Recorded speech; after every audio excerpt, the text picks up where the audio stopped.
चलल बान कब चली हमारे केहू के बाहुबली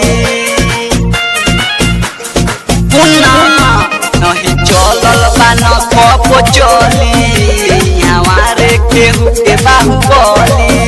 जदि पन के मिजाज देह बोली पुन मार जदि पन कहबे मोर बर मंड रे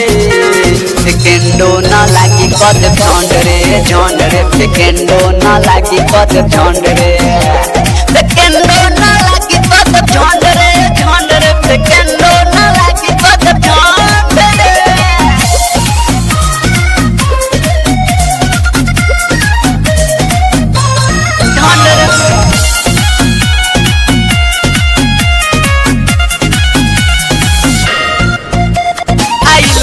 नच के देखावा मुजफ्फरपुर जिलाई खाते गोरी यहाँ के लइकन में गजबे बापावर ही जाने ला पूरा इतिहा पे गोरी आइल बारू नाचे तो नच के देखावा मुजफ्फरपुर जिलाई खाते गोरी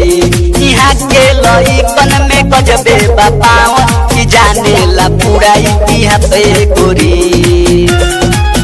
नहीं तोरीले नहीं डेराए दे बोली हो फिक्र भिराई दे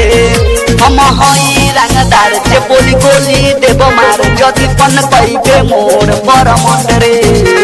सेकेंडो न लागी कद झंड रे सेकेंडो न लागी कद झंड रे सेकेंडो न लागी कद झंड रे सेकेंडो न लागी कद झंड रे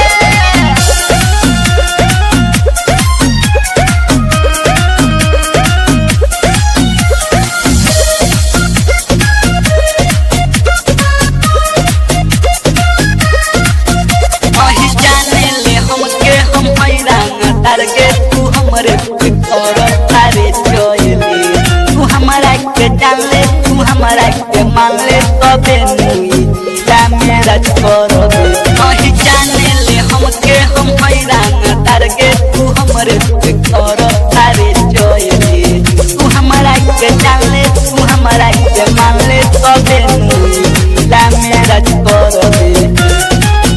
नहीं चलल बाना कब चली